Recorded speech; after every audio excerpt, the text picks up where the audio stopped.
Welcome back to Growing Your Savings Using Blue Chip Stocks. Today is August 16th and prices were updated last Friday.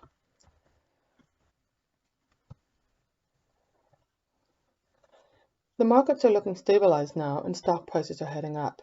The stocks we're following on the Canadian market have climbed up to just a 2% loss on the year.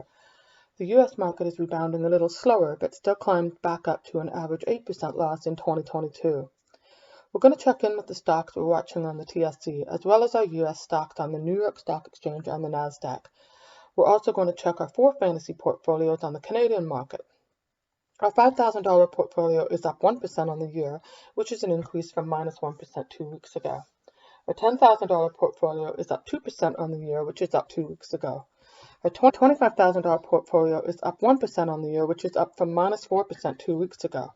That's a 5% increase. And our $100,000 portfolio climbed back to minus 2% on the year, up from minus 8% 2 weeks ago. Things are looking good and slowly climbing back. Still a very good time to buy. Each portfolio will also show you the dividend payout so you can see how the stock market pays you. Things to remember as always, the prices on the stock market will go up and down with the economy and world events. With blue chip stocks, the dividends are fairly secure. They will pay out at the same rate no matter the value of the stock. Dividends can be used to buy more stock, and dividing your money evenly into each of the 5 sectors shown will create a stable portfolio.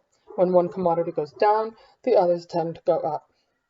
And when the market takes a tumble, and it will always take a tumble, even when it looks like it's going up, there will be a setback at times. This is when you want to buy. Either add cash or reinvest your dividends. And just a reminder, this is for information purposes only, and I take no responsibility for any gains or losses you experience in the market. So taking a look at the Canadian portfolio, we are showing an average. Still, manufacturing industry is down 5%. However, that has been climbing. Consumer goods and services are doing way better. We have climbed from probably a minus 16% average loss to minus 3%. We've got 5 strong ones in the green. Look at Loblaw here, up 22% on the year. Finance, still struggling, but it's coming back. We're at minus 16%. At one point, we were down at minus 25% on the year. Resources and commodities still showing very strong gains throughout. Resources and commodities are up 20% on the year. And utilities, we are back almost fully in the green, and we're up an average of 4% on the year. So the Canadian market, for the stocks that we're showing overall, are averaging a 2% loss.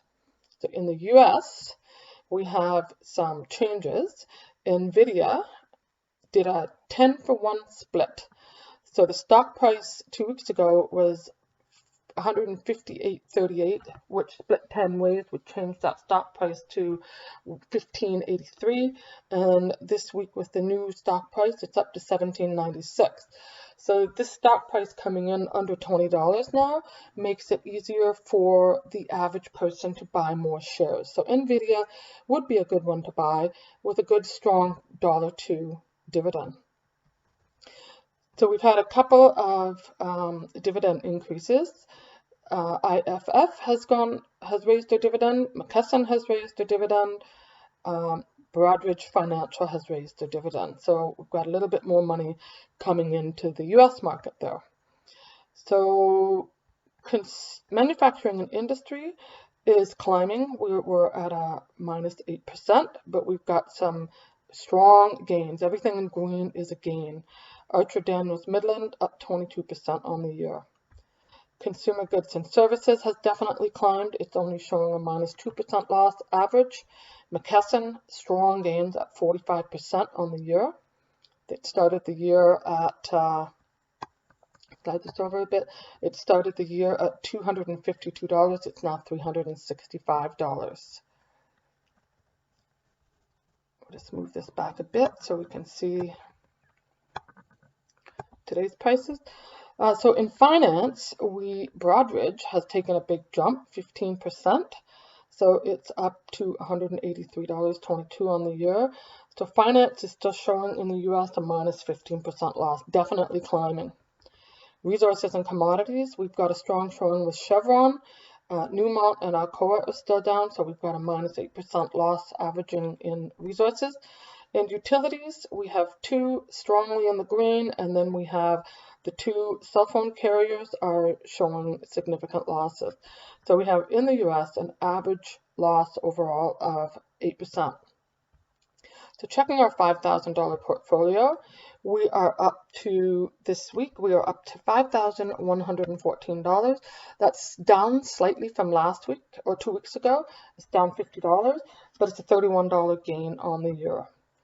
No changes in the Canadian portfolios for dividends, so the annual payout for the $5,000 portfolio is still $202.16 a year. Our $10,000 portfolio, we're showing a 2% gain. So we are at $10,280 this week, which is up $78 from last week and up $444 overall. No changes in dividend here either. So our annual payout in the $10,000 portfolio is $374.06. Our $25,000 portfolio is up 1%. So we are showing a total of $25,323, a gain from 2 weeks ago of $563, and an overall gain of $463. Dividend income is still the same in the $25,000 portfolio. Annual payout is $759.80. Our $10,000 portfolio is up to minus 2% overall. It was minus 8% 2 weeks ago. So we're showing $96,389 for a gain in the last 2 weeks of $1,734. And the loss in the $100,000 portfolio has gone down to, we've only lost $2,168. It's coming back. So dividend income has not changed in the $100,000 portfolio. It is paying out $2,609.51 on the year for the stocks that we own. So check back with me next week and let's see if we can show an even bigger gain. Thanks for joining me.